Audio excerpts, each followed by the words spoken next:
Greetings, dear ones. I'm Kryon of Magnetic Service. There are those who have heard these kinds of channels many times, and we welcome them. And then there are the first-timers who have not. There's always the first-timers. And we say to them, isn't it interesting? You have the same voice, the same intellect, the same human who a moment ago actually stepped away. How is this process possible? And I will tell you, it is that which you have perceived which gets you literally into trouble cognizing this or believing it because you've expected something else. We've said many times that over the years, the eons, channeling is the way Spirit talks to you. Let me take you back hundreds of years, even where you sit today. And there is a group who is meeting. You might call them the indigenous, the originals, the first Americans. And if you look at what they do, of how they treat that which is Mother Nature, God, Spirit, whatever you say, the first thing they do is they honor their ancestors. And in honoring their ancestors, you may not understand, they are honoring themselves because they see themselves as a product of their ancestors. They may even have the concept of past lives, and they are their own ancestors. And an elder, the one who is assigned as the one who is the oldest and the wisest, after a certain amount of time or a certain amount of singing or dancing, would actually have a statement or a message or perhaps a prophecy. And it all is channeled. That is how it works. And that is always how it has worked. The acknowledgement that the elder was the one who had the ability to lead the others is not that uncommon. If you go back further and on another continent, thousands of years before that, they were simply doing it the same, except the gender was switched. Now I take you to Australia, and it was all women. And the idea of this is they are the life givers. They are the ones with the intuition. They are the ones who raise humanity and children. What better to have the shamanship and the channeling that humanity with them needed. And so what you see in the chair is only strange because your society says it is. Now, I'm speaking long enough so far for you to get used to this.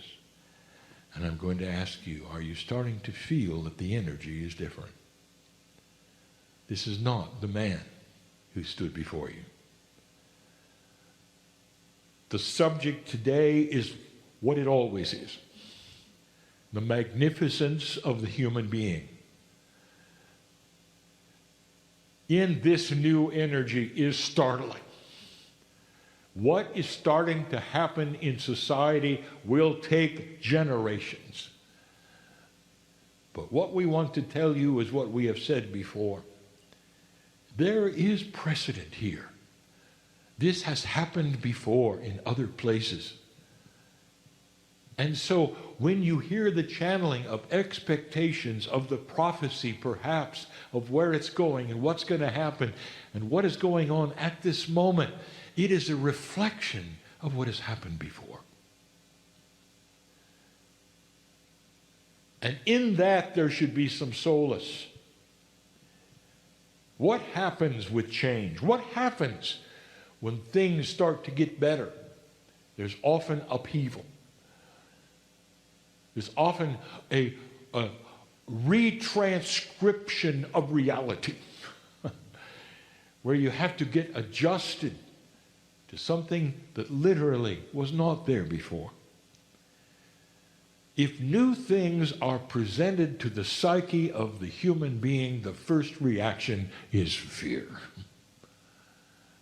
A new reality is not comfortable until it is absorbed, until it is tried, until it's comfortable.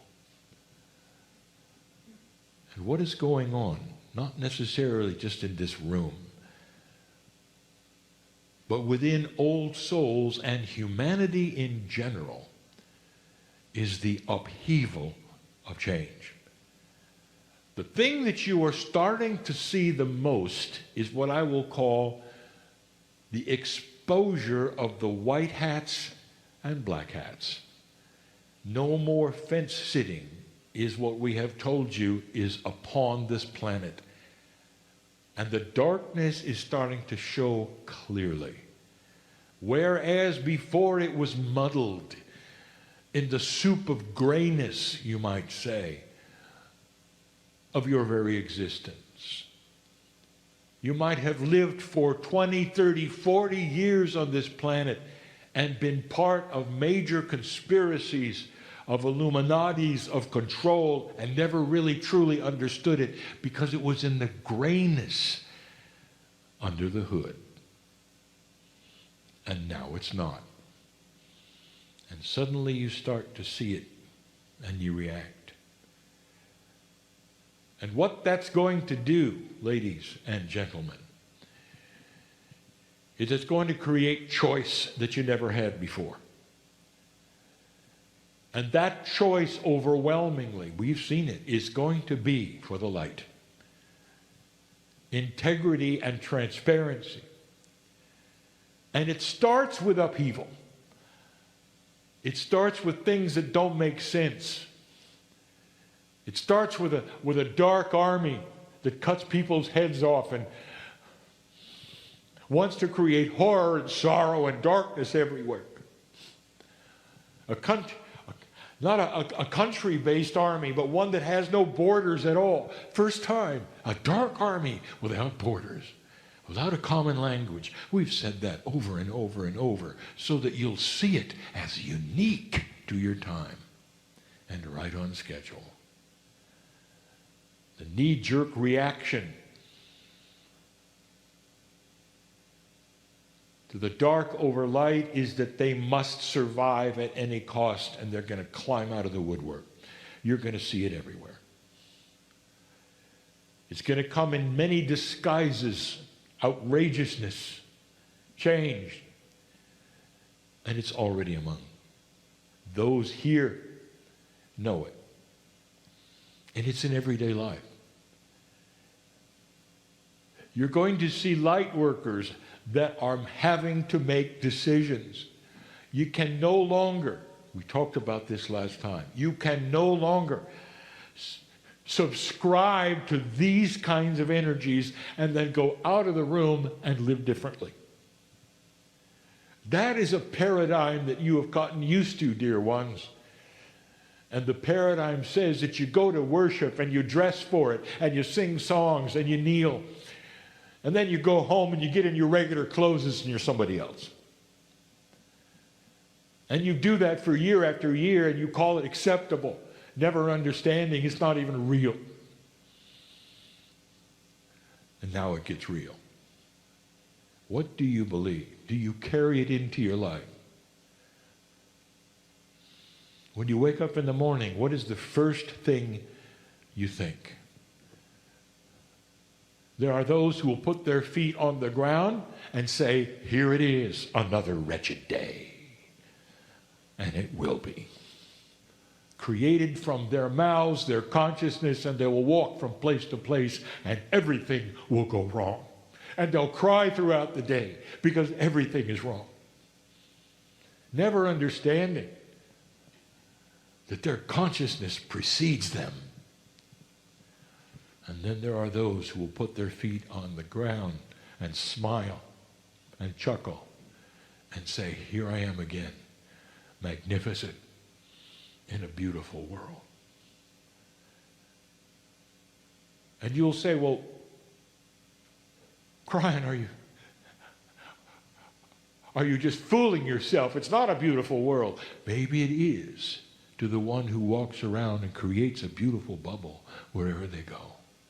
A countenance which is gentle, which allows them to laugh, which has compassion for others wherever they go. That's the beauty of their world, and they're creating it wherever they are. These are the new masters of the planet. And you're going to see more and more of this dark and light. Have you been with friends who are no longer friends? Because all they did was drama. Did you have perhaps a whole decade long of a friendship when all you tried to do was help somebody? But every single time you met with them, the story was the same. The tape was played over and over. And finally you realized it was never going to change because that was the reality that they've chosen to create. And so you dismiss and you are on your own, creating your own bubble. The difference is this, dear ones, that your bubble is light and is being shared. Wherever you walk, the darkness recedes. This is the new energy. And light is winning over dark, which means that if you have a compassionate consciousness, it's infectious. People are going to want to be around you, to see what you have that others don't. It carries you through life differently. It makes it so that you and your children have a better life and you react differently to them and they see you differently. You at work is different. You with others is different. And we say again, is it just same old, or are you starting to wake up to something that not only is different, it's joyful, magnificent, infectious, desirable? I'll say it again. You will live longer if you laugh. You will live longer. The chemistry will change who you are. The joy factor is the subject. And in this changing energy of today, this is what you are trying to achieve. Tonight, my message is going to be one that is slightly different. We're going to talk about that which is without and within. A new paradigm, literally, of how you meditate, of how you worship, of how you look at Spirit or God, starting to evolve and grow up into who you are and always were. Getting out of the old paradigms of linearity that you saw when you were born, even in this which you call the New Age. We sit in a time that is different, and in this area, what you have is beautiful. Meditators. It's why I am here. It is why my partner is in Fairfield. Because the energy that is created with consciousness is palpable. Because it is a sweet and gentle place when there are those with compassion looking to Spirit for guidance. And there are so many of them that the land resounds with it. The crystalline grid remembers it. And even those who simply drive through the city will feel it. You're in the right place at the right time to hear this message. Beauty is coming to this planet in so many different ways. The little pockets will start to grow. Wisdom will start to be seen finally as desirable. The rock throwing that you currently see in your politics eventually will diminish. There will even be wisdom there, unbelievable as it seems. This is where it's going. There will be those who will hear this and read this someday, a long time from now, and will recognize that it really is prophecy. And fulfillment of that prophecy, the potential of it, is in your lap, old soul.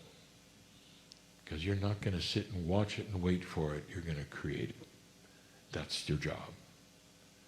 Compassionate action is what we're asking for every day as you walk the planet.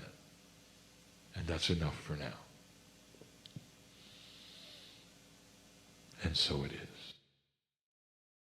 Greetings, dear ones. I'm Kryon of Magnetic Service.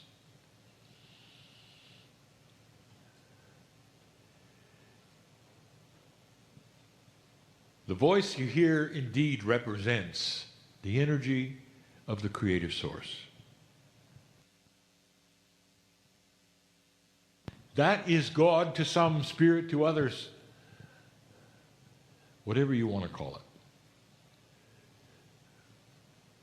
We have discussed what the creative source is and what it is not.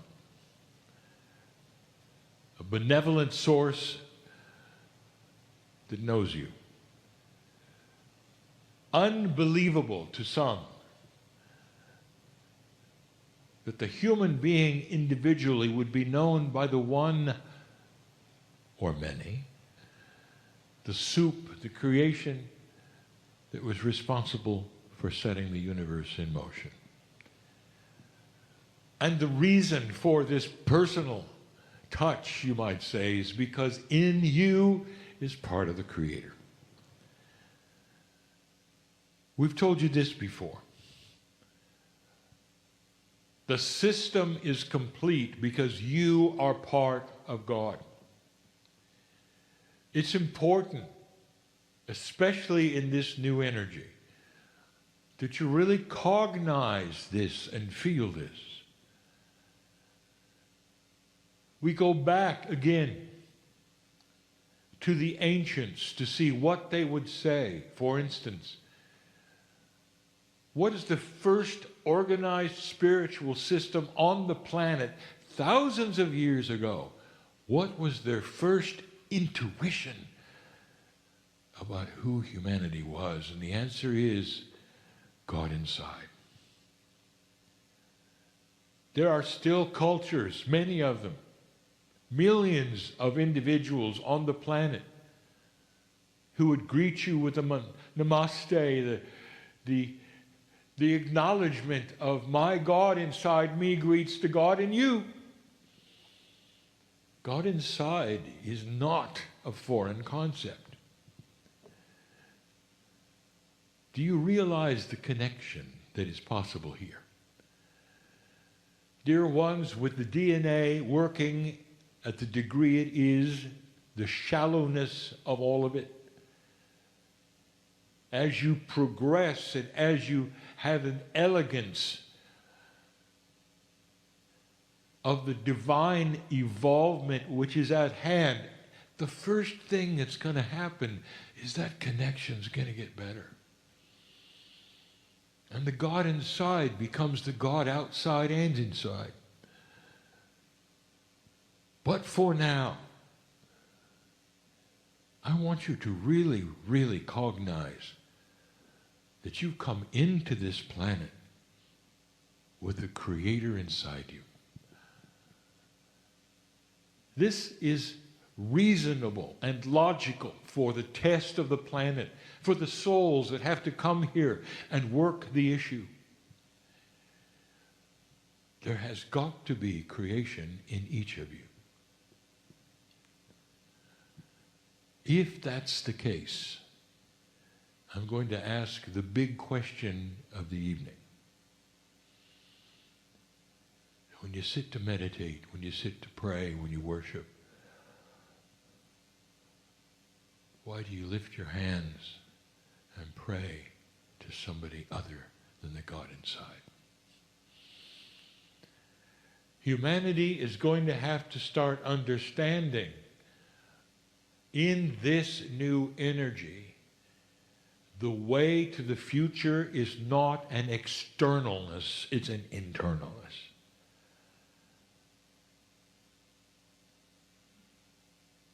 Look at what has happened and what it's become. The God inside from the ancients has become the God outside. You didn't just remove God from your bodies in this society. You made it so humans were useless and worthless and born dirty and had to grovel and crawl even to be noticed by this Creator. It's a disservice. It's a dysfunction to the entire body. When God is inside, the evolution of the human spirit will have a great catalyst, and that will be the belief of starting to activate the internal compass. Your consciousness to this point has always had a lack of self-worth. God inside is a beautiful concept and it didn't stick. And now we start asking you to create something that is going to be understood by you but not practiced by you. A concept that says you leave divine because you were born magnificent. And you were. The first breath you took, the soul that entered your body, all of the planning that gets you here creates a magnificence, a beauty that is seen by Spirit and God as beautiful, and yet you don't. And now it is time to start reevaluating what's in there. The internal compass is more than just intuition. It is God inside of every single human being asking to be activated. You still are guilty, are you not, of a bias where even when you meditate, you're looking at an external source. Dear Spirit, I want this. Help me with this. Dear Spirit, I love you. What if you internalized it and called it what it is? In an older energy, we taught you that the best question you could ever ask of God is, tell me what I need to know. And now we're saying the question is the same. But now you're going to start asking God inside. Internalization of this issue means that when you sit to meditate, you honor your body first, because that is where God is, in every single piece of DNA. Hundreds of trillions of pieces. God's in all of them. There is a piece of you which is quantum. A very small part of the DNA molecule has been proven to have a quantum attribute. That is just part of what we speak of. There's more than you think in there. If God is inside, you ought to be able to sit down and meditate and start pulling forward that which you need as your internal compass, because you are calling on the source which has always been there. Not the source that sits in the sky, the source that's inside. And to make it easier for you, you might reframe the way you speak or think. And you might start with, Dear Spirit inside, tell me what it is I need to know. Activate my internal compass so that I will be able to sense the direction and not worry. Dear Spirit inside, quench the fear that I have about anything. Dear Spirit inside, show me the peace that passes all understanding, because I'm worried. Dear Spirit inside, I'm afraid. Activate that which I know is inside me so that every single cell can feel what I know is there. I am eternal. Give me the peace, the quietness, and do it now. Has it ever occurred to you that your consciousness can speak to the Creator inside your body? Look at this pathway that you've all but ignored. As you search other places, we've said it before, in the scenario of today, somehow you have got to the place where you've eliminated Gaia, you've made God dysfunctional. It's a God who loves you so much you're going to burn in hell if you say the wrong thing. That's not God. Would you do it to your kids? That's not God. Inside you is the whole engine. It's all there. And it's time for you now to take it, kickstart it, and see it. Is it possible that every single cell of your body knows what I'm talking about? We've spoken about the field. We've given you two major channels on the benevolence of the field. Some have called it entrainment. There is a field of physics that wants harmony, that puts things together in a synchronous fashion. We've even called it physics with an attitude, because it's not fair, it's not neutral, it's benevolent. And in this new energy, you're going to see this manifest itself every single time you ask it to. This is the wind at your back, finally. This is the help you ask for, finally. And it comes not from the sky, but absolute normal physics. It can be measured. There's a reality in your court that wants to help you activate the internal compass. You wake up at 3:30. I know who's here. And some of you wonder, what will I worry about now? Because that's the pattern, isn't it? Years and years and years. You assemble the worries and the fears, you make a laundry list, and then you present them to God. How linear of you. What if you woke up at 3 and said, thank you, Spirit, internally for waking me up. Dear God inside, show me why I'm awake. Oh, I see. So you could hold my hand and tell me you love me. So I could go back to sleep and be more peaceful than I ever was. Thank you, God inside. There is no thing too great for the God inside. No matter what you're feeling, no matter what anxiousness you have, no matter what is there that you think may be even permanent, no matter what you're going through, there is a bridge to the God inside that will wipe it away, and the peaceful river of love will flow through you like it never has before.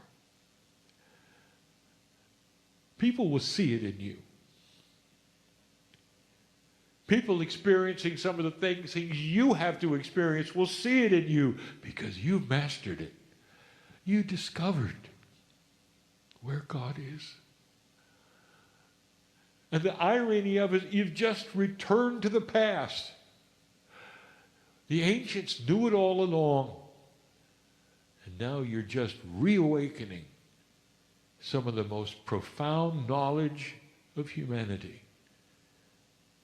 It hasn't even been hidden. It's just that you had to get to the place where you wanted to see it, to awaken it. Part of the spiritual awakening in this new energy is awareness of things that are there that you didn't see before. Of you accepting concepts that you never considered before. Of having the thought that perhaps they belong to you instead of to a guru or the channeler. That indeed all of the equipment for everything we're talking about is already in place. And it's been sleeping a long time. Sleeping. The whole idea of awakening something that's been asleep is no more just a metaphor. It is reality. But that's the way it feels. You walk out of the room with a new awareness, but perhaps a new paradigm. Stop looking outside yourself for answers, because they've always been in you. Meditate the same as you always have meditated.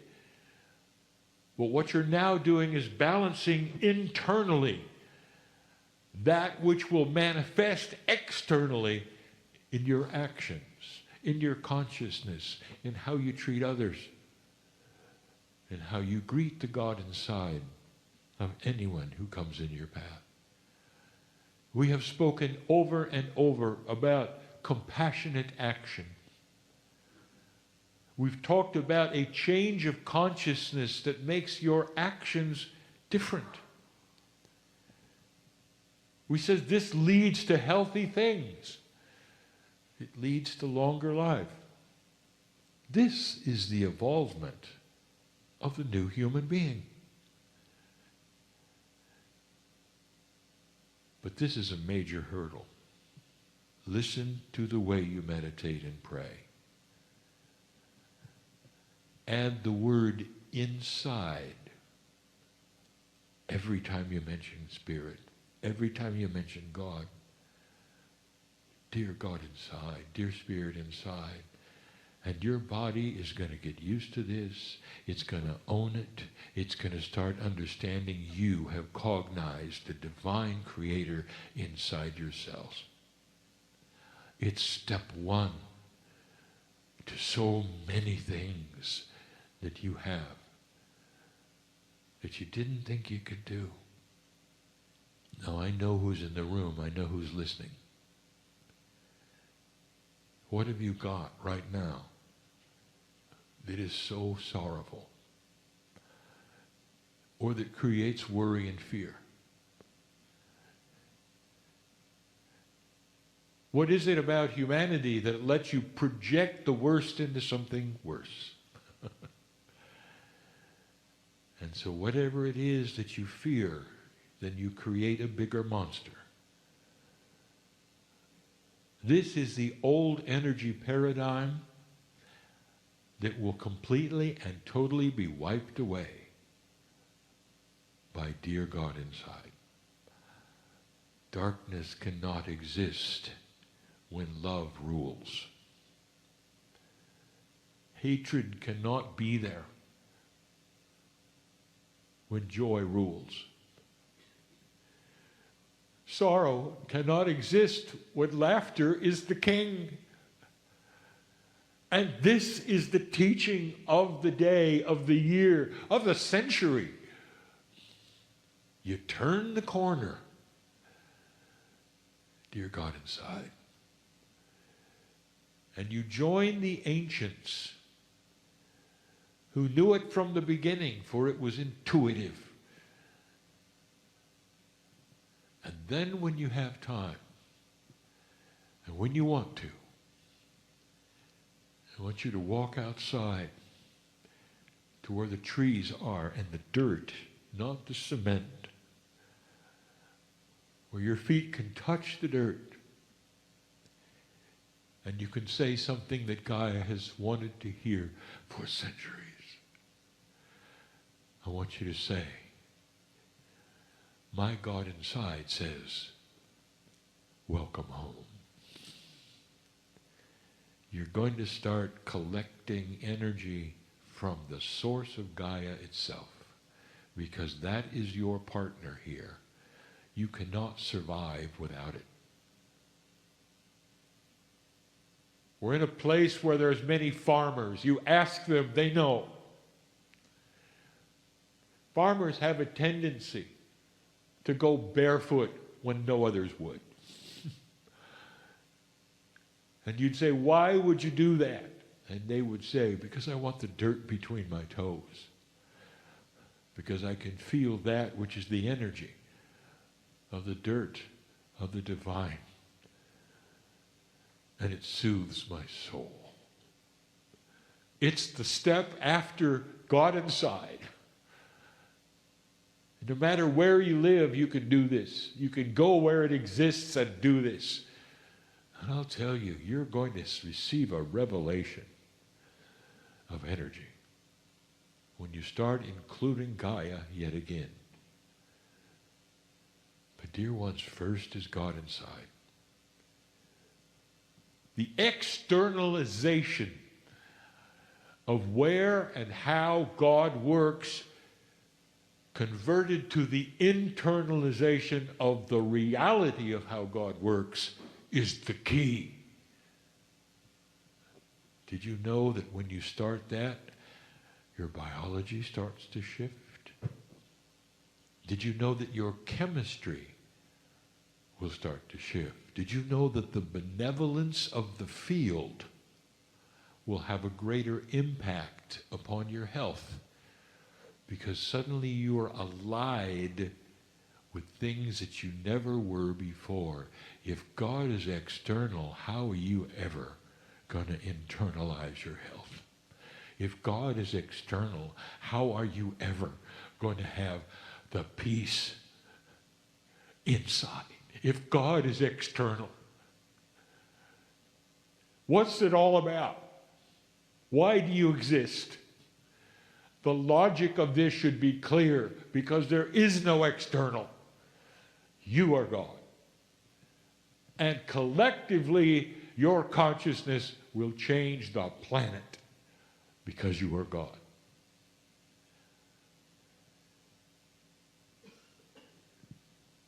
There's more. We'll continue at another time.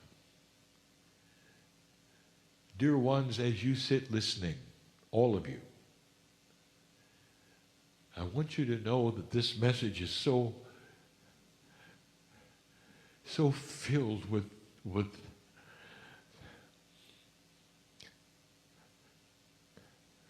a word that my partner can't conceive of because it doesn't exist.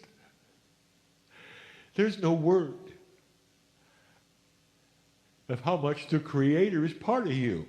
There's a confluence of love that flows from the other side of the veil directly to you when you cognize and understand and internalize the Creator. As long as we're outside of you, it just sits there. When you bring it in, you're going to live longer. When you bring it in, it starts to be complete. I'm Kryon. I would not tell you these things if they were not so. The new human is beginning to arrive. And so it is. Greetings, dear ones. I'm Kryon of Magnetic Service.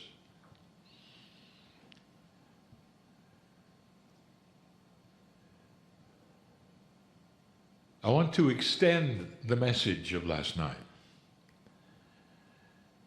It may appear different, but it is the same subject. But even before I start giving any kind of information, I want to identify the channel. It's really not an informational channel. There are times when great things are proposed that you haven't known. They're great because they reflect what the human can do. We talk about systems that maybe you didn't know and things that are happening to you that maybe you didn't know. And other times we just want to sit at your feet and talk to you. And that's all of you. There's great awareness of who listens. There is this multidimensional, timeless thing we talk about over and over that says we know the listener. When you have to suspend the linearity of time and know that Spirit knows the potential of who's going to listen. And then since these things are recorded, you have the specter of being in two places at the same time. You see, I'm talking to the listener no matter when they're listening. And to them, it's now. And yet to you, it's now. And let me ask you, whose now is correct? And the answer is all of you. There are these kinds of things that we look at, especially in energy. There's been lots of questions and answers this day of my partner, of me, for I am with my partner. He started to tell a story and never did of what happened to him 5 years ago. It actually wasn't 5. My partner's more like 8. When he stopped compartmentalizing Kryon.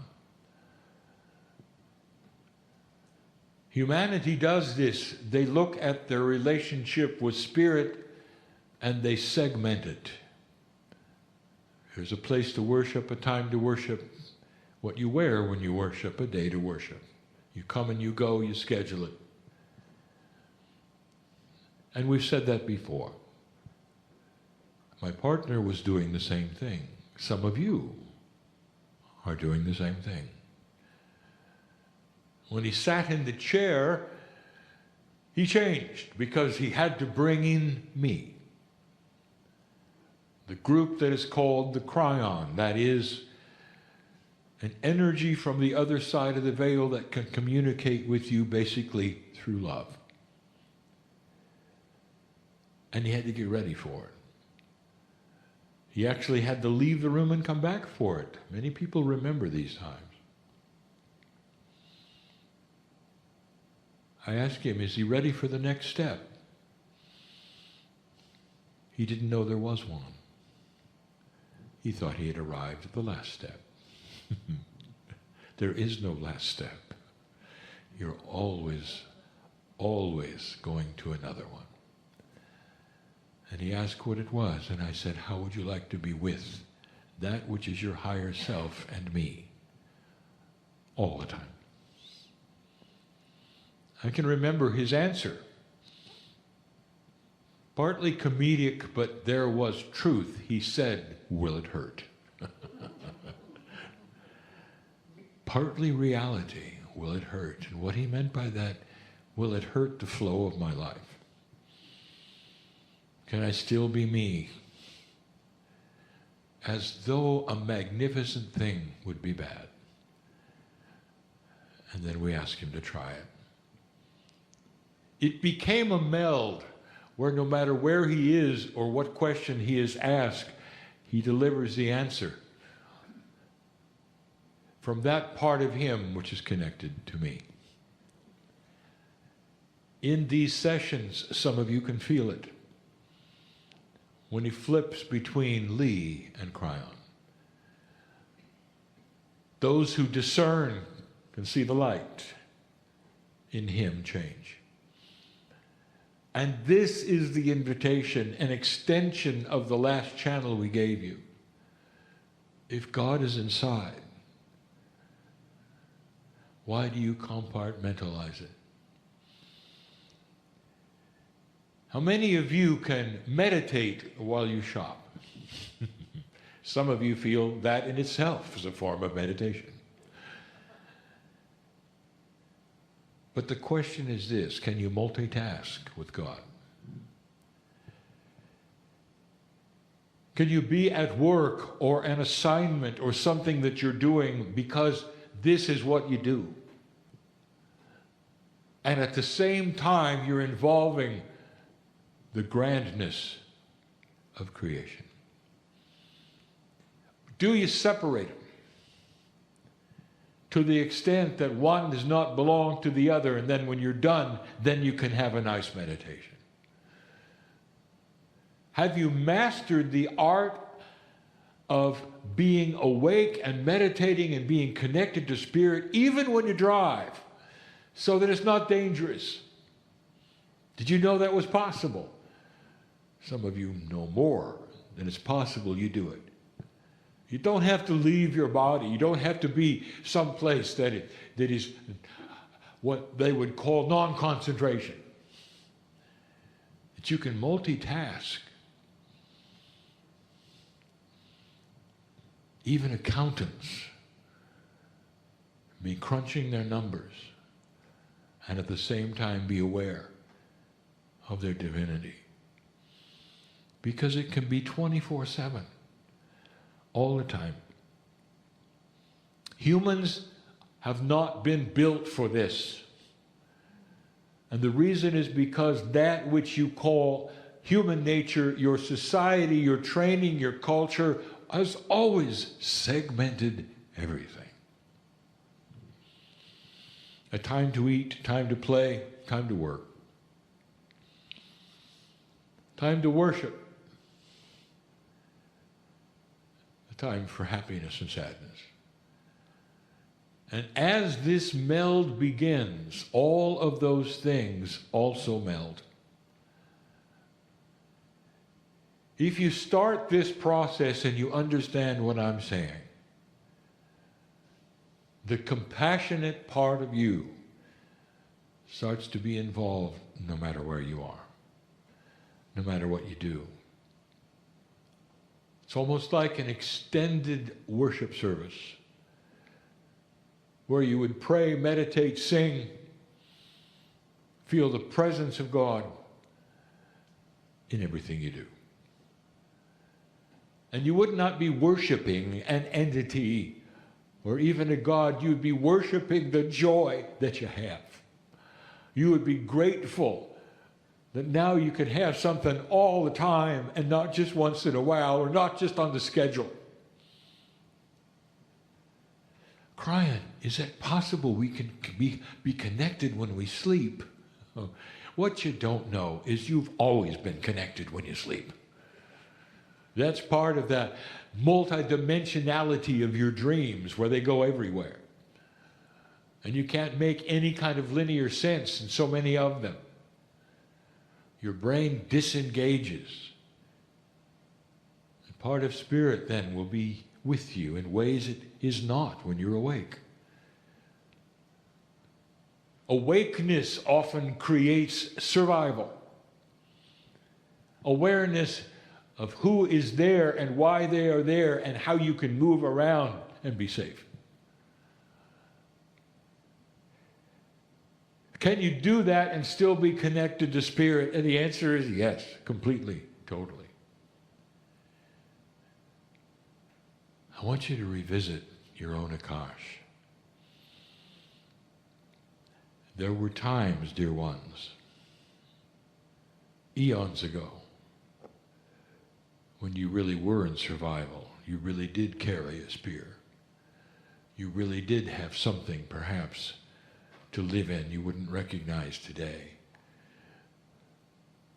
And I want to tell you what the indigenous believe. That God is in everything. In the animal that is about to be sacrificed. and the plants that grow for your nourishment. And every step you take, Gaia is with you. The meld was complete, and that has been lost.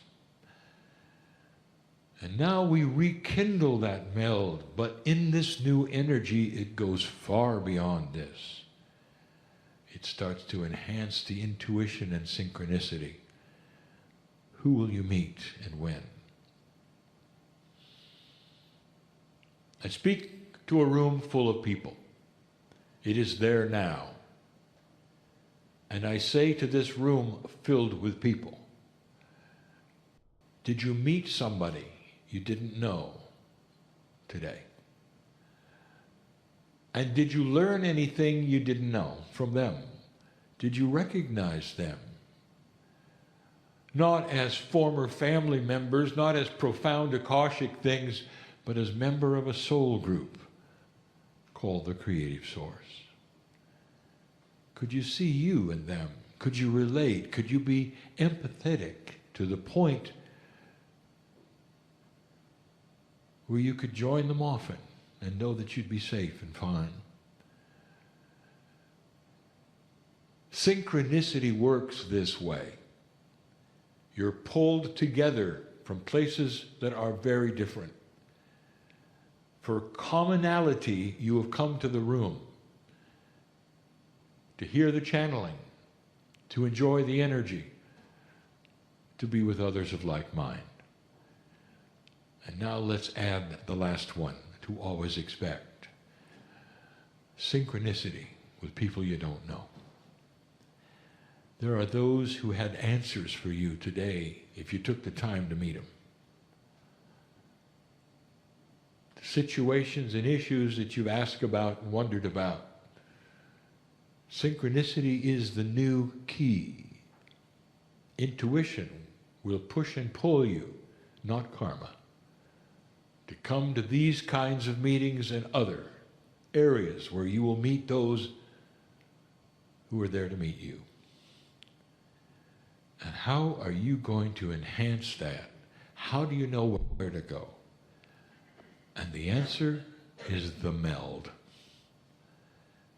The last channeling asks you to stop looking for an exterior God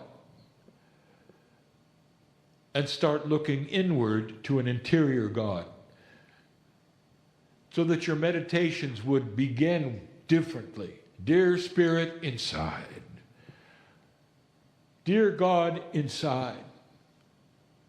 And when you say those things out loud, the very cells of your body celebrate the fact that you know it.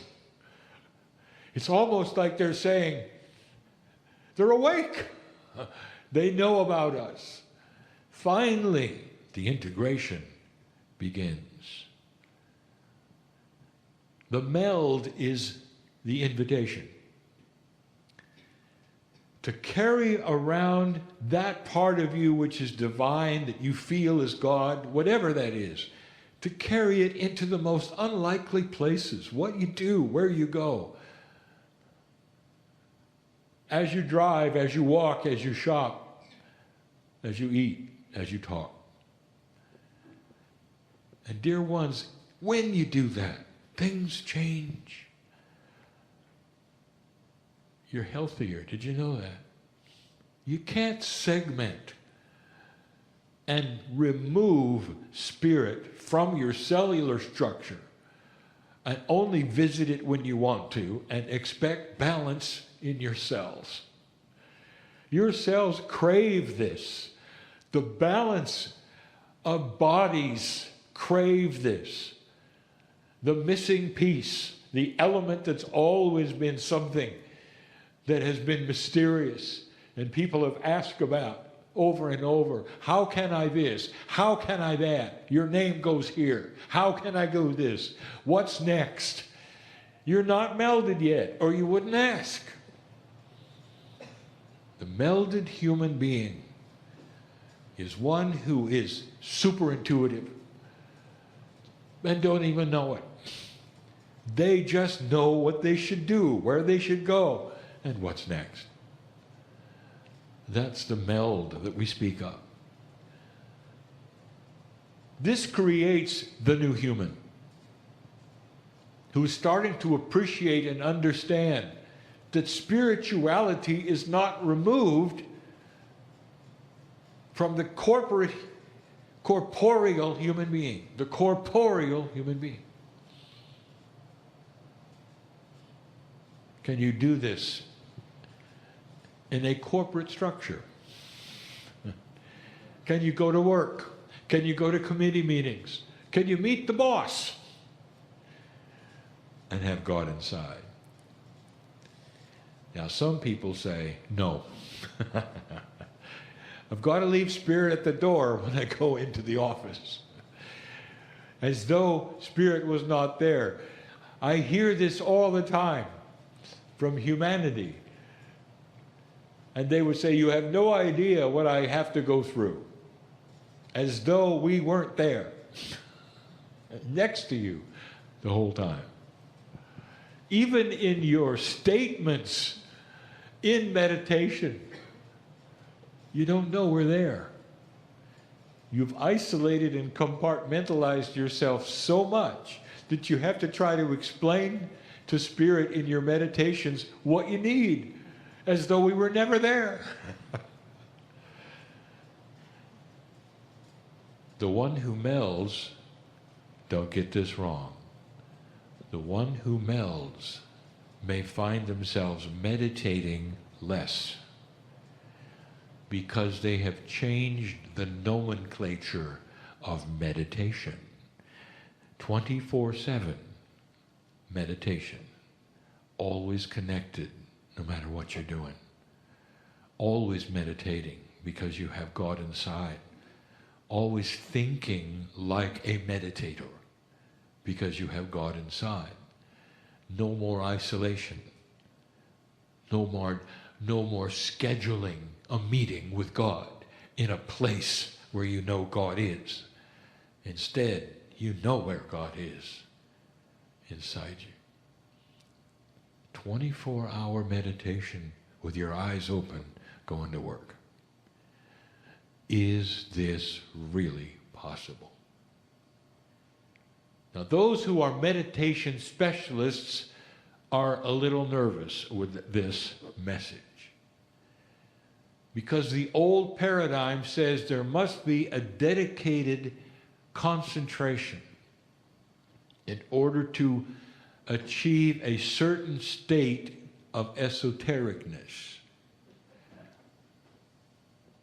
And I would like to tell you something. They're right in an older energy. They're right in an older energy. And the proof of this is what meditation creates in your body. It creates healthiness. It creates longer living. It creates that which is less anxious. It actually spreads into the ground around you. They're right. And now we're saying it's changing. A meld creates a different kind of meditation, but the results are the same. You won't be meditating as much in the way you used to. Instead, you will be meditating every second of your existence. Everywhere you concentrate and look, you will see God there. You will think about spiritualness not in the same way. You won't be concentrating on some elusive thing and trying to bring it to you because it's already there. And instead, you will readjust how you look at everything. How you look at a tree or chair or wood. How it's connected in some way to you. You will look at your own soul differently. You will start to understand you're eternal.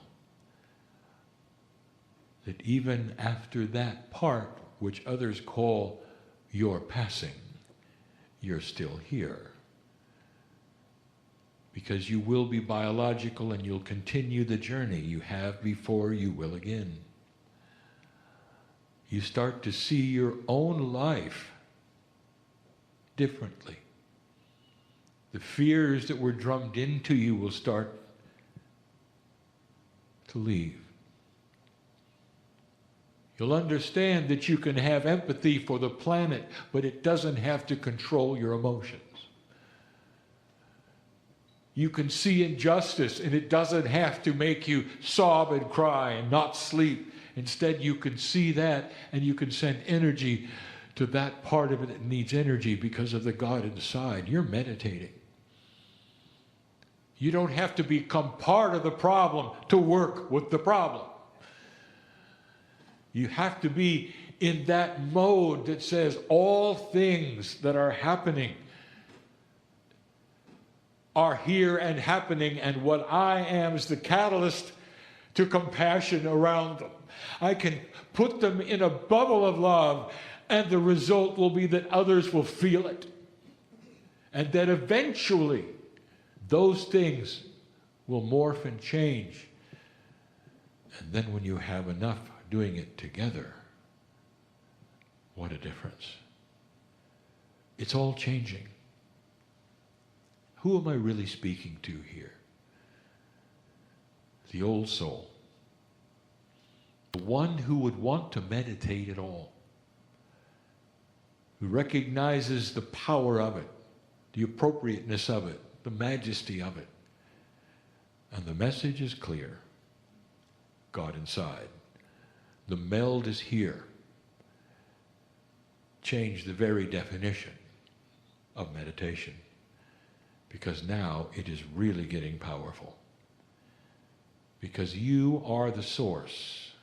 Instead of visiting it, concentrating on it, and using it, you become it. That's power.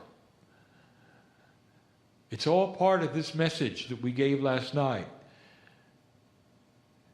Getting rid of the exterior and bringing it inside.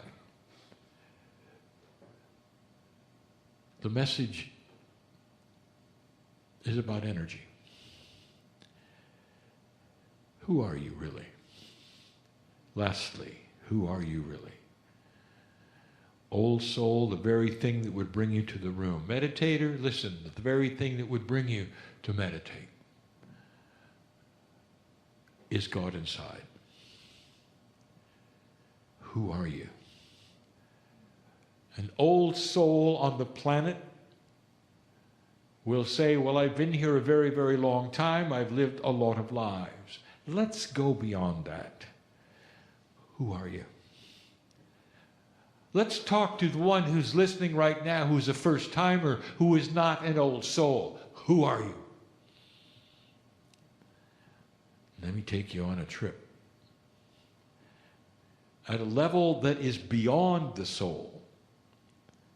When you join other souls and you're not here, you become part of an amalgamated energy, a soul group that has no singularity or identity that is linear.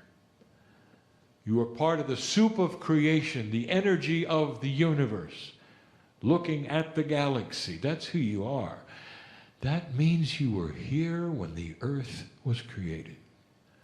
What if I told you that every single one of you, in whatever form you can imagine, was standing there at the very creative event when the universe was put together, the galaxy started its journey, where time meant nothing, and the clock didn't tick, and the idea of ancient was not even in the language of God. It just was. And you saw the collision of objects. You saw the earth created. You saw the moon created. And the whole time, you knew the Pleiadians were coming. That group of ascended beings from far away, who also had God inside, just like you do, almost like your spiritual parents, not space people, but spiritual people.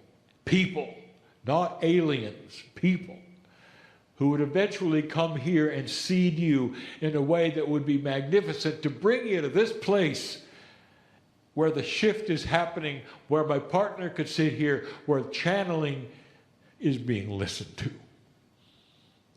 You were there when the earth was created. You were there when the galaxy started spinning.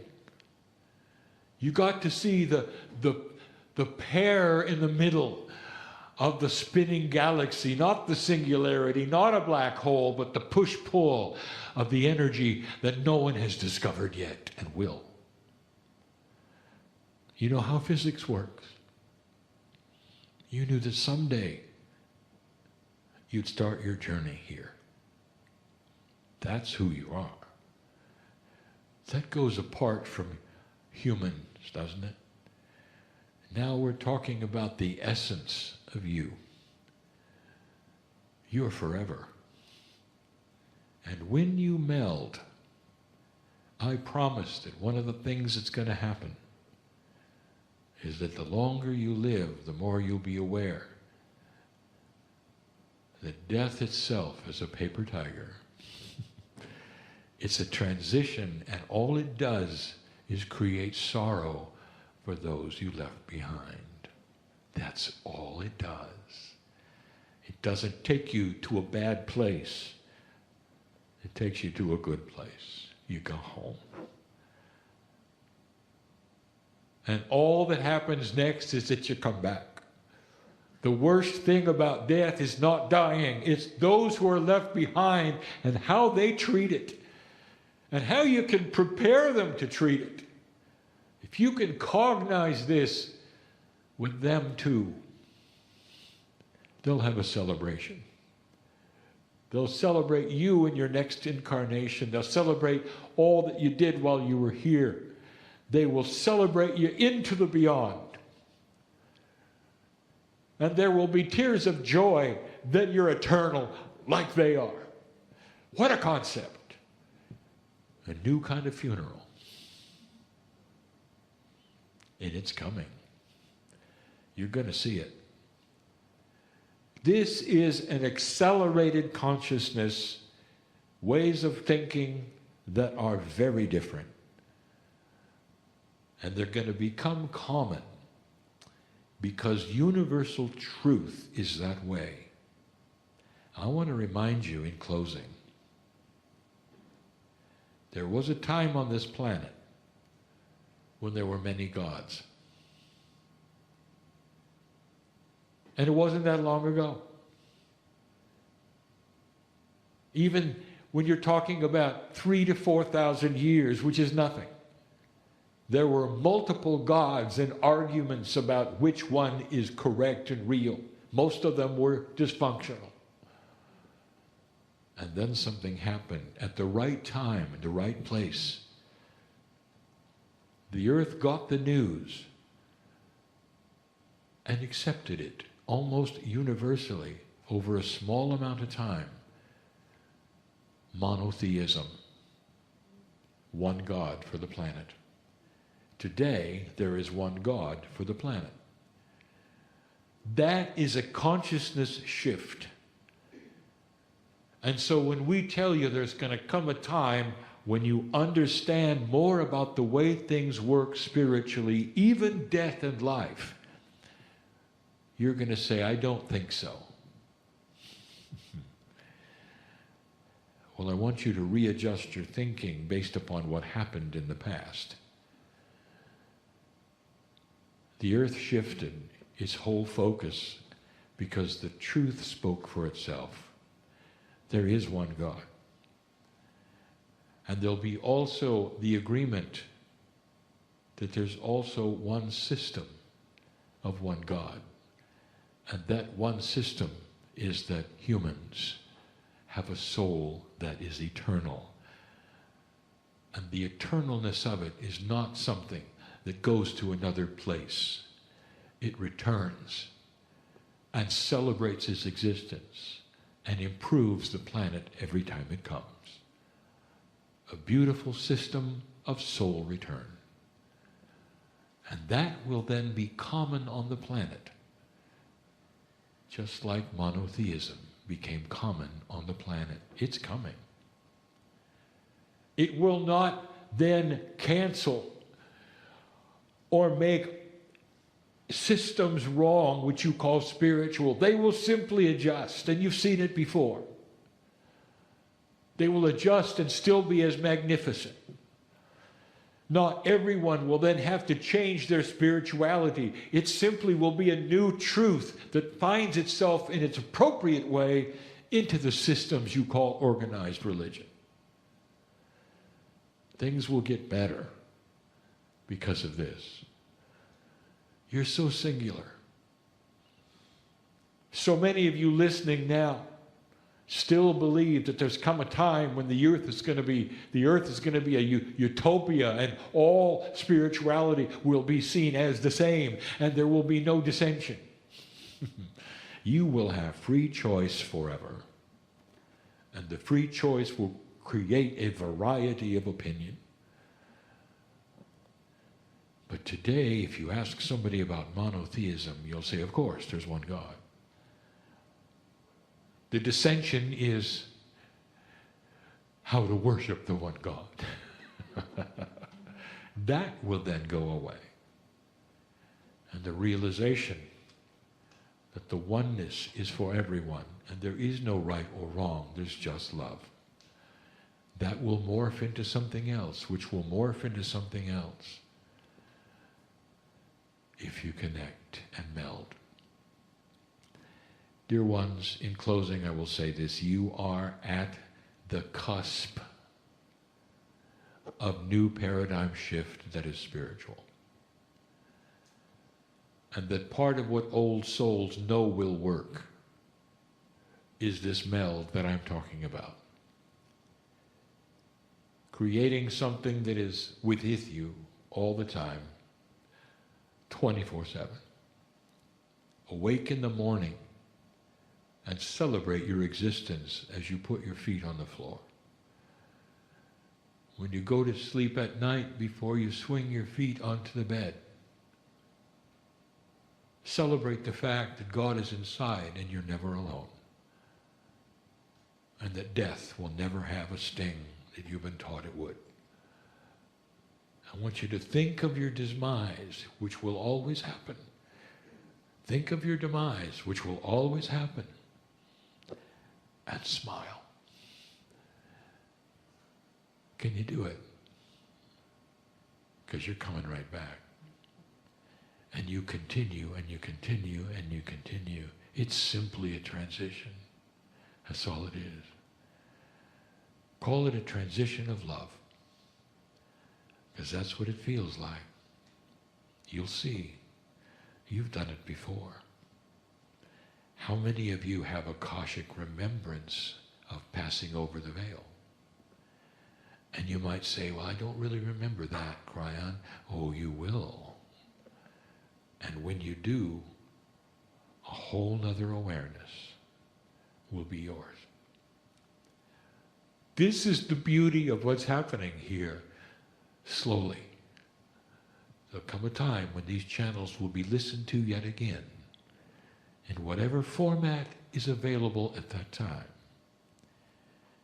And you'll say, all of this has happened. The fun part is that you'll be there. So will I. And so it is.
Greetings, dear ones. I am Kryon of Magnetic Service. There would be those who would wonder about the process to the degree they would say impossible it is for a human being to switch this quickly from one side of the veil to the other, to be literally with one foot with a higher self. And I'll say this to you, the impossibility of it would only be there if the higher self did not want the human being to cross.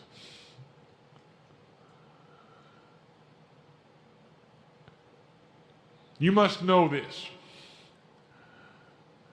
that as my partner spoke to you today about the love of God, this is the way of it. For God is the parent energy, and this parent energy sees you in your singularity and loves you in this fashion. We would give anything to void the rules of free choice, to show ourselves in a fashion that made you understand we're here. But on this planet of free choice, it is you who must open the door to us. We stand like the angels we are in your lives, walking the whole duration. At the point at which you are born on this planet, the angels surround the table, or they surround the pool, or they surround whatever it is that you have chosen to come in. And they stay with you. And in those beginning days, literally in those beginning weeks, you might see the infant with the wide eyes looking at the angels. The infant will point. Sometimes the infant will even smile, even in 2 weeks, 3 weeks.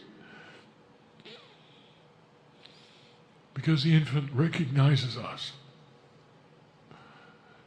All of you did it. All of you did it. Indeed, in those early days, where there is so much change, in those early days when there is so much to get used to, and there is so much shift being out of the womb, the angels are a comfort to the infant, and you all were there. And slowly that reality slips from you. Slowly. But all of you have seen it. When the infant looks into what you call empty space and is pleased with what they see. These are the same angels. They don't age, you do. That have been with you all your lives. They walk beside you. They came in with you. They'll leave with you. And if you never speak to them, they will say nothing. For that is the agreement. But oh, dear human being, if you just give us one little space of intent, and you say, dear God, show me that I'm loved, you open the floodgate. For this is when we enter your life to the degree you will allow us. This is when we will give you what you ask for. Begin the synchronicity. Begin the teaching. Begin the hand holding so there is no more being alone. Fill you up to such a degree that you will not be concerned with disease or age or drama. And all you will see is the promise of who you are. This has always been the way of it since the day we began. There are still those who wonder about the process, this process of channeling. It works when the channeler is clear. It works when the bias is set aside. It is the way of it and has always been the way of it. All scripture on the planet written by men. Take a look at how this works, human being. For you, by yourselves, are responsible for all the prophecy, for all the good things that you would find in those words that comfort you, you say are from God, all written by men and women. And so it is again that we come before you with information. The information given this evening for those who are in the room in what you would call real time, for those who are listening and hearing in what you call your future, know this: all of the information I give has at some point been given in the last 20 years. We have never given you this synopsis, for we are starting to summarize subjects for simplicity, for clarity, so that they begin to be less obtuse, so they become more present in your reality. Plain speaking and plain words are the call of the day. But we don't want to start yet.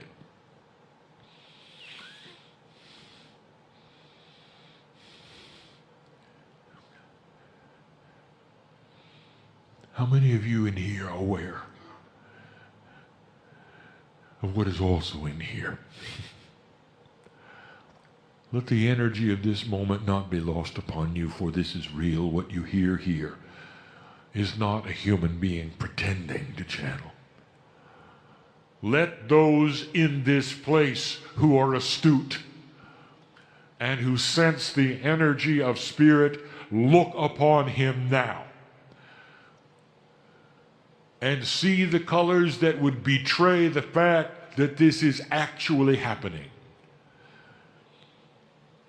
Feel the energy of spirit as it comes to you in a way that only spirit can, to prove to you that this is real. Feel those you've loved and lost in the room now.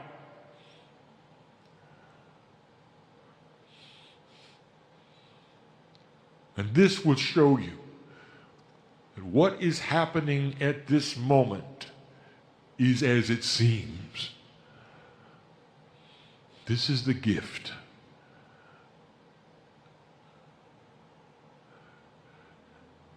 From our standpoint, the gift is that you would sit and let us wash your feet. And while my partner gives you information, the third language will be present in all the hearts here. And some of those who are listening will be touched as well. For we know who you are as your ears hear these words. For we see you there. And we see your faces and we see the light that you have as well. Let the information given today be passed to many. This information we are going to call the lineage of DNA. From the start of DNA to today. The way it occurred on the planet, the way it works, and all of the things that you need to know around it to get you to the place where you can use it. And we must start where my partner started, even today in his lecture series. For much of this is as he mentioned. But for those who are not here, we start at the beginning. We start with history. Question has been asked, Kryon, why is it you speak of DNA? It is a biological attribute of the human body. It is the blueprint for the human genome. It writes all of the genes, over 30,000 of them. Why would you speak of this? You don't speak of molecular substances. You don't speak of chemistry.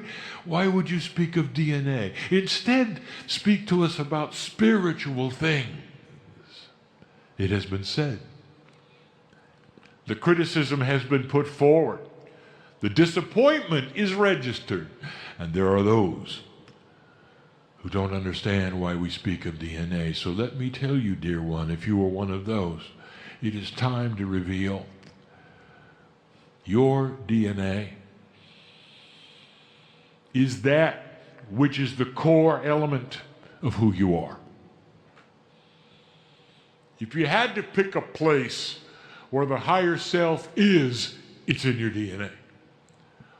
The Akashic record, the blueprint of everything you ever were, is there. All of the lifetimes, all of your spiritual growth, all of your talents are there. The karma that you came in with and that many of you have dismissed, the record of that is there. Some of you understand this to the degree that you know you were Lemurian. And if you were, and if you feel this way, you know of the incredible profundity of what's inside. That is the reason we speak of these things. And it's only been in the last few years that science has given you the proof of what we are going to speak of now. We have alluded to this in the past. And now we'll just say it straight out. Your DNA is over 3 billion chemicals strong. Each piece of DNA, which is a loop, has over 3 billion chemicals in it. A molecule so small that you need an electron microscope to see it has 3 billion parts. The Human Genome Project has revealed, however, that these parts are a mystery, and that only 3% do anything. And those 3% of protein encoded portion of the DNA chemistry produce over 30,000 human genes. It is the blueprint that you were looking for, but only 3% did anything. Over 90%, therefore, is a mystery. And the mystery continues, for there is no symmetry within the 90% of the chemistry. You can see no codes.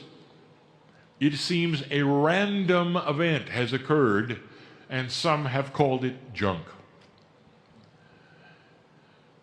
Some chemists are convinced that DNA is left over from the evolutionary process and is no longer used by the human being because there is no pattern, there is no code, it does nothing.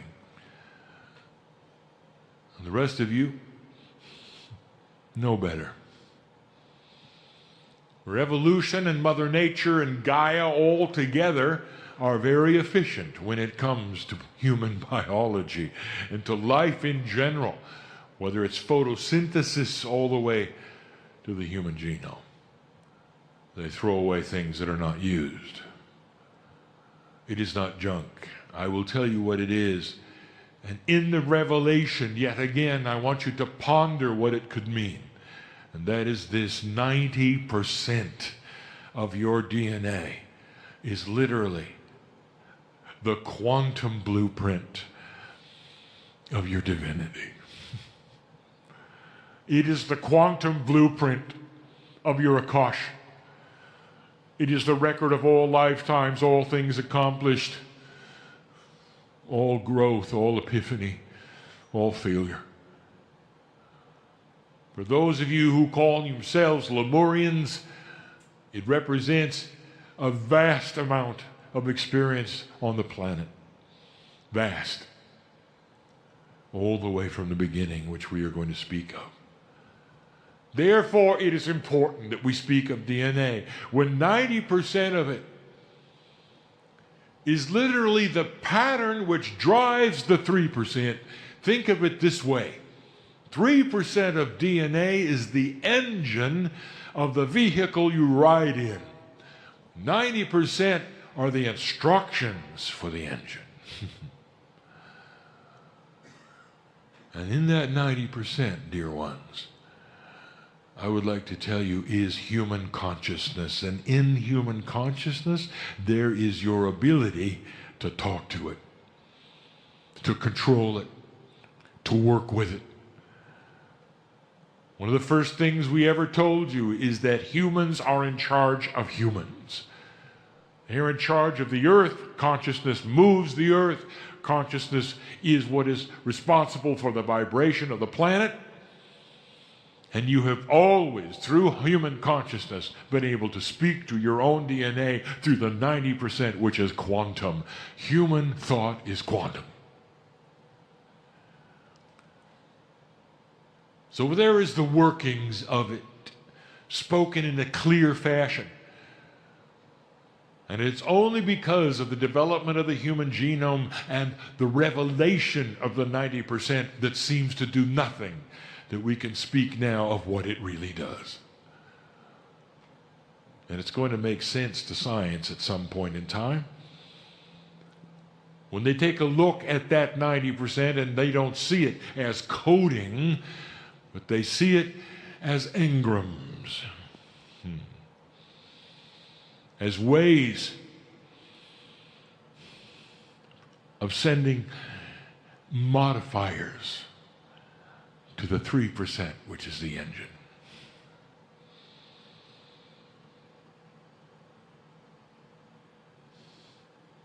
There's a problem, however. It doesn't work well. It doesn't work at all, as a matter of fact. We spoke of this 1 month ago. We spoke of this 2 months ago. This is a review. Your cellular structure is weak. It does not represent what was given to you. Your immune system is horrible. Almost every disease on the planet goes right around it. Did you notice? You can't even stop a common cold.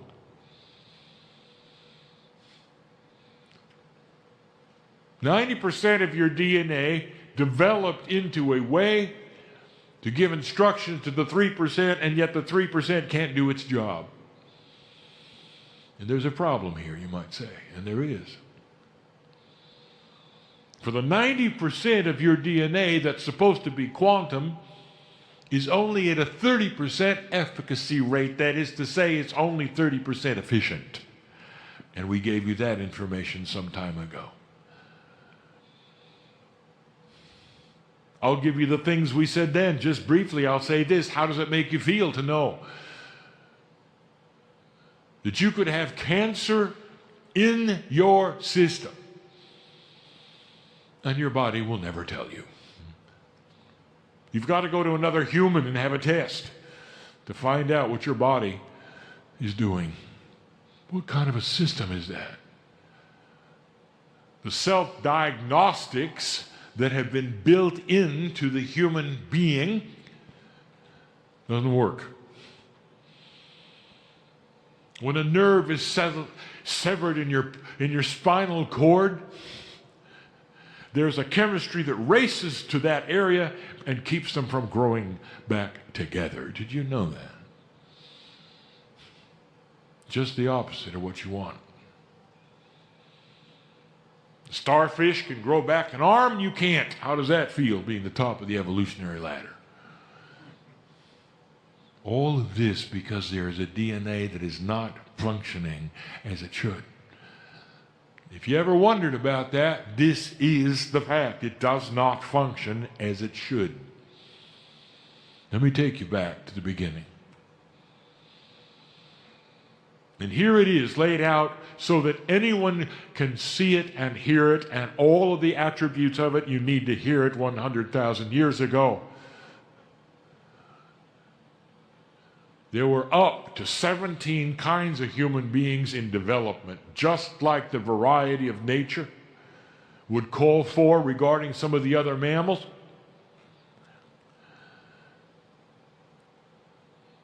Just like there are hundreds of kinds of monkeys, just like there's a tremendous variety in so many mammals, animals, but not in the human being, but there was then.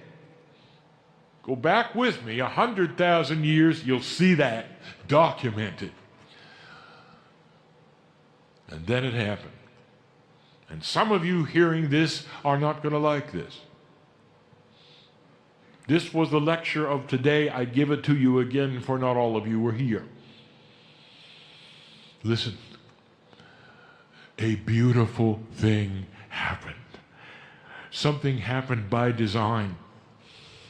You were waiting for it when you were creating the planet, dear ones. When you were with me watching it cool down, you knew this would happen.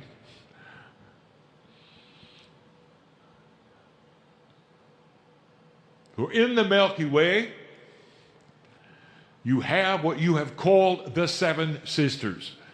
7 stars, one of whom has a planetary arrangement around it.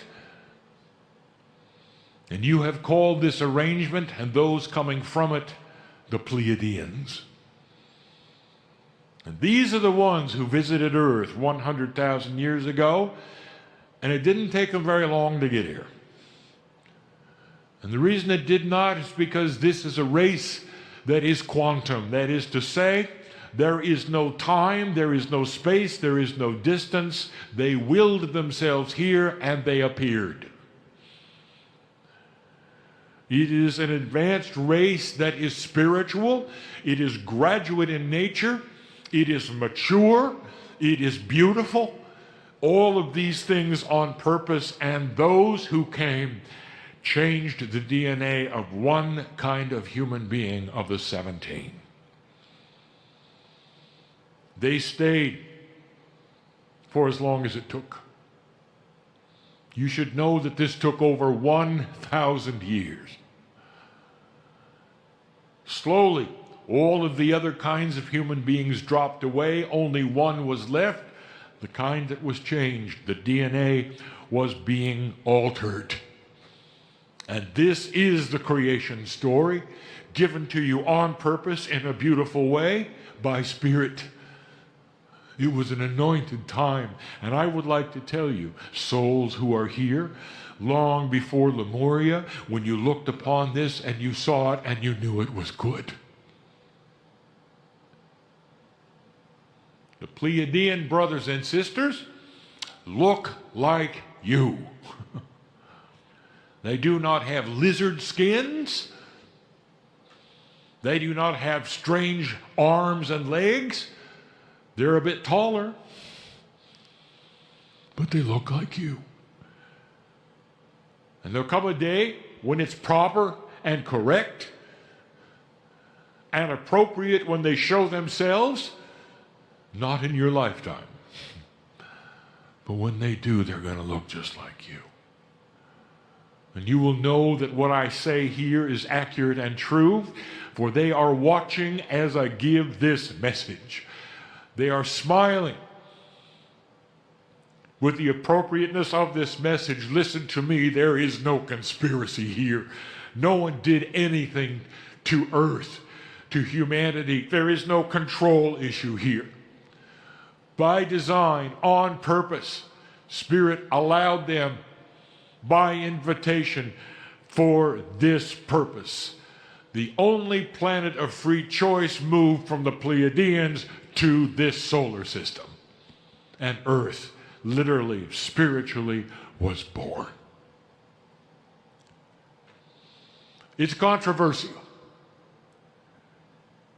And those listening now don't have to believe this.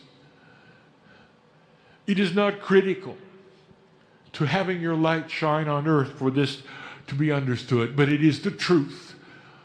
And if you wish to know where the seed biology came from, I just gave you that. But there are still those who wish to go with the mythology that God came and all at once presented a system to the planet. They would rather go with that. As my partner says, they like the talking snake story.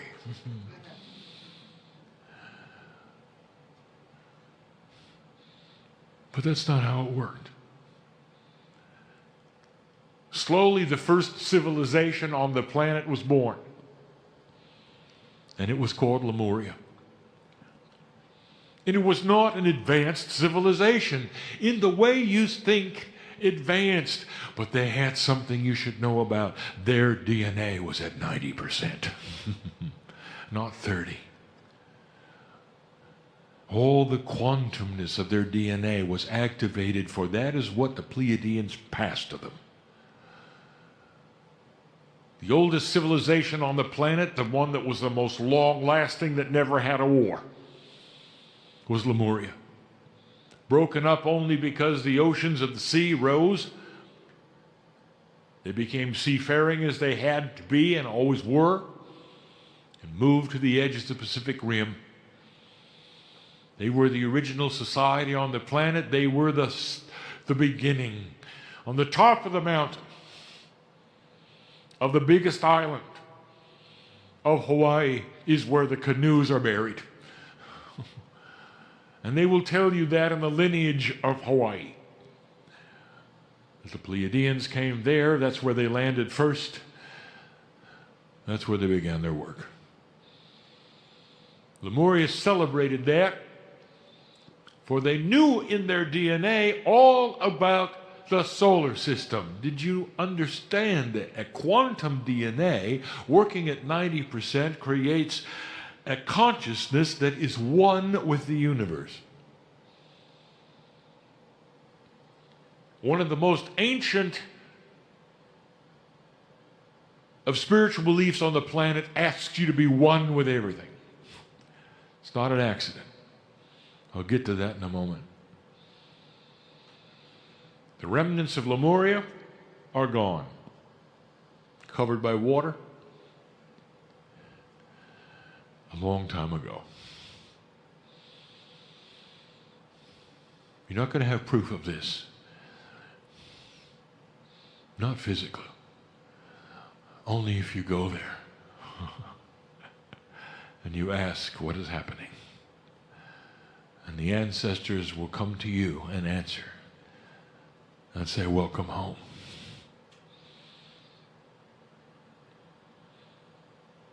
It is controversial. It is not understood, it is not seen, history does not report it. Lemuria existed. Do not place so much attention on Atlantis. Atlantis was much, much later, and there were 3 of them. Which one do you want to talk about? They did not play near the role that those in metaphysics wish to assign upon it. Oh, it was important. One of them was so recent, off the Greek Isles, it's even reported within the history that you see. Humans have a dramatic interest in civilizations that get destroyed. Prompted you to look there, to consider it perhaps one of the first, one of the most advanced. It wasn't, and it wasn't. Lemuria was. Cast your eyes upon that if you want to see. It was not an advanced society. It had no technical abilities at all. And yet, it knew how to heal with magnetics. It was in their DNA. You see, quantum DNA produces information, being one with the universe. They knew all about DNA, doesn't everyone? That's what a quantum DNA does. Right from the Pleiadians. The Lemurians knew much. They knew all about the solar system. They knew about the galaxy in general. They looked at the stars and understood what was there. Now, long after the Lemurians were gone, thousands of years, the ancients still had it. What you call today the beginning of civilization, which you don't even give credibility to, is 30,000 years, 40,000 years, maybe not even 10. That'll change. You look at those as the ancients, and I tell you, they knew about the stars. They knew about the galactic alignment coming. They knew about what is here. They knew about all of these things. This galactic alignment, which we say here is coming, we teach has already begun. You see it as 2012, we see it as 1998. Do the math, and you will find that you are sitting in the energy of this galactic alignment. A 26,000-year cycle that the ancients knew about. They still had DNA that was working in a quantum way. Without telescopes or computers, they knew. They knew about the solar system and all of these things. And so I ask you now, what happened? And so we reveal that you slid backwards, and you know you did. For free choice is honored.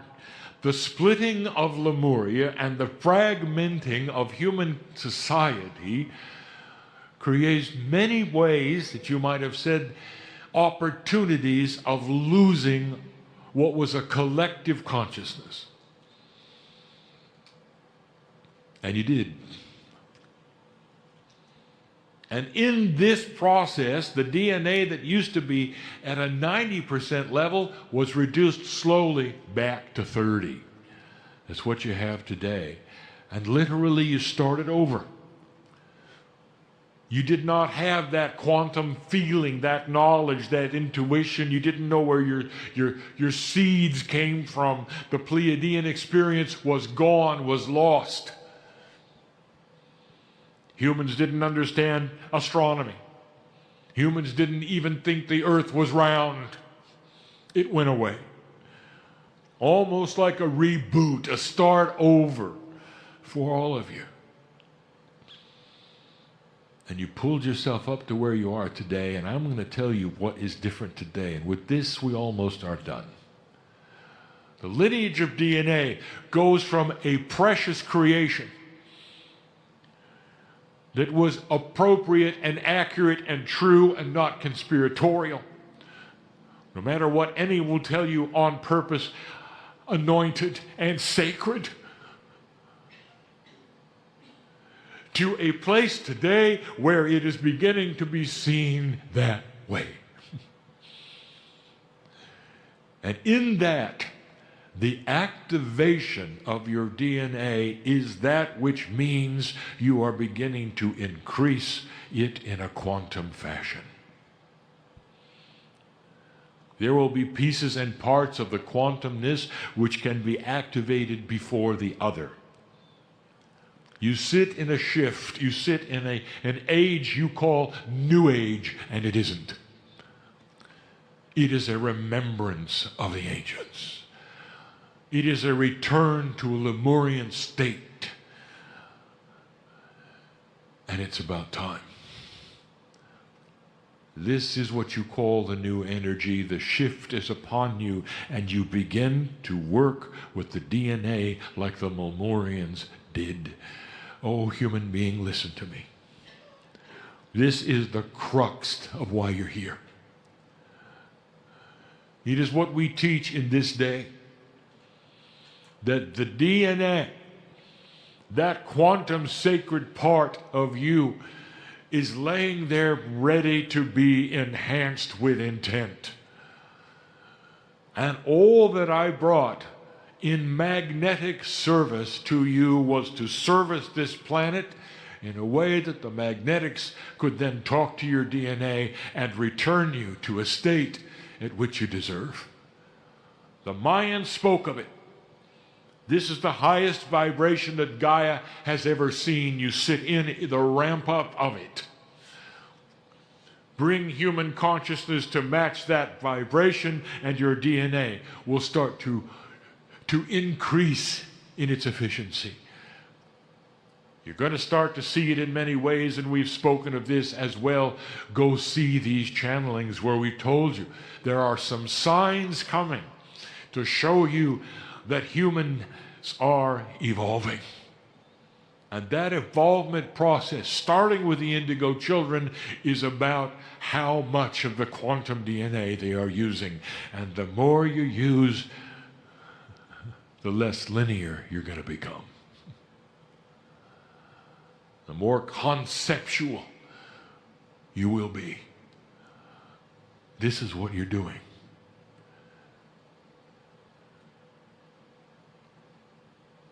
Here's something we've not spoken of before. The Lemurians lived a very long time.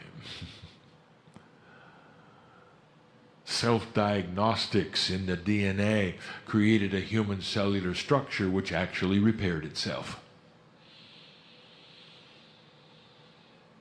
I'll tell you something that you would never, ever have expected.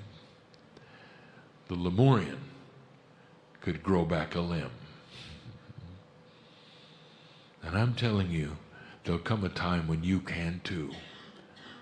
And it won't be through modern medicine. It's going to be through thought, activation, consciousness. Know this, that you bring back an original energy, slowly, that was designed for today. It is time for you to return to the quantum state, which is the spiritual state, and it starts now. You fight a battle on the earth between old and new energy, and the new energy is winning. Make no mistake that the old energy will be with you for some time. And it's going to create issues with you as you clean up your economy. And you're not done. You will see the ways of a new paradigm of being, of structuring. And it's going to take some time. Do not fear what it will do. For it will emerge just like you knew it would emerge. One of the strongest on earth. Filled with integrity. A new paradigm that makes sense for a new age. Count on that. All part of a human evolvement in consciousness that you can see in your DNA. Kryon, is the scientist going to be able to put this under a microscope and see it? No, because the microscope is 3D. So I say to the scientists this, what I've said before: when you develop the quantum lens, you will see it. For you will actually see the chemistry in the 90% of DNA will glow under the influence of the quantumness, and you will know I'm right. And it will change colors with the activation, and you will be able to see it.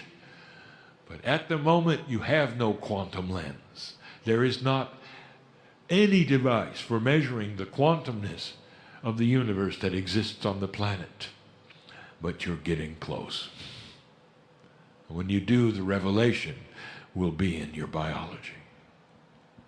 These are the things we wish to bring you today. These are the things of the teaching. And all through that, we've been hugging you.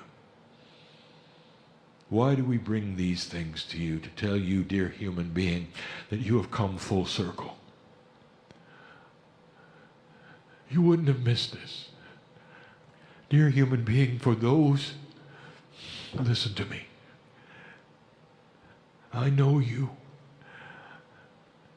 There will be a certain percentage of those in these next years who will come see me. There will be a transition, a life's transition. And when that occurs, know in all appropriateness how beautiful it is. An old soul, it's something you've done so many times you can't even count. And you will come back, and you will come back because you're not going to miss this. This is the shift you have asked for, you've waited for, and you're going to be born with a higher level of DNA efficacy than you'd left with.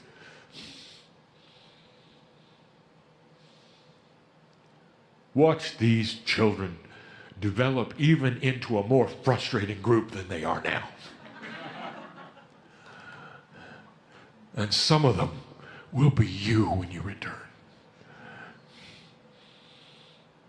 I wouldn't say these things unless they were accurate and true. See the clarity of the channel today. Feel in your own innate sense the truth of it all. And be aware that you are dearly loved.